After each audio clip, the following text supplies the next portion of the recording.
ఈ రోజు నుంచి ఆషాఢ మాసం ప్రారంభమైంది.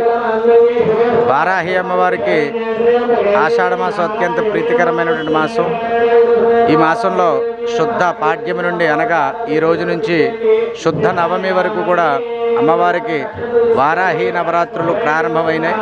ఉదయం 8 గంటల దగ్గర నుంచి విఘ్నేశ్వర పూజతో ప్రారంభమై అమ్మవారికి అయ్యవారికి అంటే భైరవుడికి అమ్మవారికి ఆంజనేయ స్వామికి అభిషేకాలు పూర్తి చేసుకుని ఇప్పుడు సామూహిక కుంకుమార్చన కార్యక్రమాలు కూడా జరుగుతున్నాయి. ఈ అమ్మవారిని ఆరాధించడంతో సకల శుభములు కలుగుతాయి. ఎవరైతే అనారోగ్యంతో ఇబ్బంది పడుతున్నారో వాళ్ళ ఆరోగ్యము అమ్మవారిని ఆరాధించడం సంపూర్ణ ఆరోగ్యం ప్రసాదిస్తుంది. ముఖ్యంగా ఈవిడ కోర్టుకి సంబంధించిన సమస్యలు, ఎవరైతే ఆస్తి తగాదాలు, భూమికి సంబంధించిన వ్యవహారాలు ఎవరైతే ఇబ్బంది పడుతున్నారో వారు అందరూ కూడా అమ్మవారిని ఆరాధించడం ద్వారా ఏదైతే కోర్టు వ్యవహారాలతోటి భూ సంబంధిత వ్యవహారాల్లో ఇబ్బంది పడుతున్నారో ఈ అమ్మవారిని ఆరాధించడం ద్వారా సమస్యలన్నీ కూడా తొలగుతూ ఉంటాయి. ఈ ఉత్సవాలన్నీ కూడా శుద్ధ నవమి గురువారం వరకు జరుగుతాయి. కాబట్టి ఈరోజు అమ్మవారు మొదటి రోజు కాబట్టి మనకి స్వప్న వారాహిగా దర్శనమిస్తూ ఉంటున్నారు.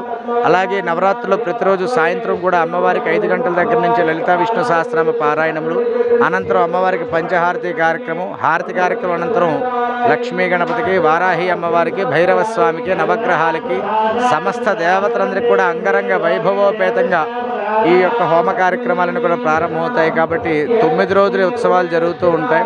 కాబట్టి భక్తులందరూ కూడా తప్పనిసరిగా ఆలయానికి విచ్చేసి అమ్మవారిని దర్శించుకోవాలి. ఎందుకంటే సంవత్సరానికి ఒక్కసారి మళ్ళా చేసుకునేవి కాదు ఇవి. అత్యంత వైభవోపేతమైన నవరాత్రులు ఇవన్నీ కూడా. కాబట్టి భక్తులందరూ కూడా వచ్చి అమ్మవారిని దర్శించుకోవాల్సిందే కోరి ప్రార్థిస్తున్నాం.